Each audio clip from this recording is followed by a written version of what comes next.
year and put on the website YouTube. Officers say they want to crack down on the organisers behind the events. Today is the 25th anniversary of the sinking of HMS Coventry in the Falklands War. The destroyer was attacked by Argentine bombers and 19 sailors lost their lives. Martin Buster Brown from Northampton was a crew member at the time, and a quarter of a century later, his memories are still vivid. Claire McGlasson's been to meet him.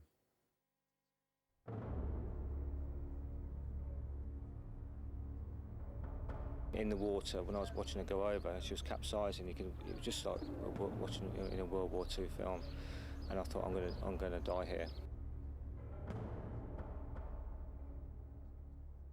It doesn't feel like 25 years to Martin Brown, but it is. 25 years ago today, he watched the HMS Coventry disappear into the sea with 19 of his crewmates on board. He was on the bridge when the Argentinian Air Force staged a bomb attack. I looked up and I just saw the bellies of the aircraft as they went over, a deathly silence. Then there was a thud, then silence again. And the smoke started bellowing up from down below. So the captain did come to the bridge. His face was burnt. No order was given to abandon ship. It just happened, really. With the ship rapidly capsizing, Martin didn't have much time, but when he dropped into the water, he heard one of the crew calling for help. He was in difficulty, so I grabbed hold of him, swam with him to the life raft. At this stage I was quite tired, quite cold. We recovered Mark Harrison then into the life raft, and all I remember of that is letting go. I disappeared under the water, and a hand came down, grabbed my hair, oinked me out of the water, and I was straight into the life raft.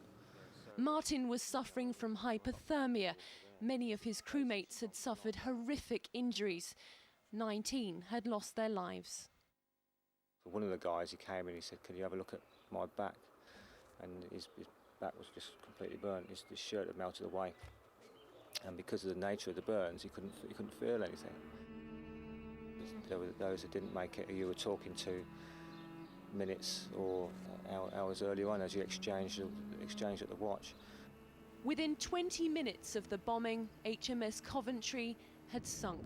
Martin had lost crewmates. He'd also lost the ship that had been his home, and with it, his belongings. 25 years later, his life has moved on, but he'll never forget those he left behind. Claire McGlasson, Anglia News, Northampton. Well, time now for the weather with Wendy.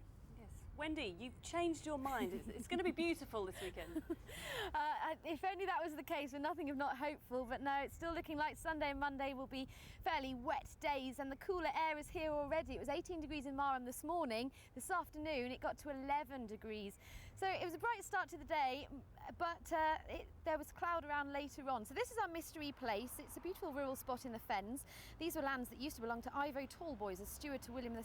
There's a church recorded here in the Domesday Book back to 1086. It was built on the site of a salt hill, a remnant of the local salt making industry in the Fens. It would have paid for those building projects. Have a guess, I'll be back with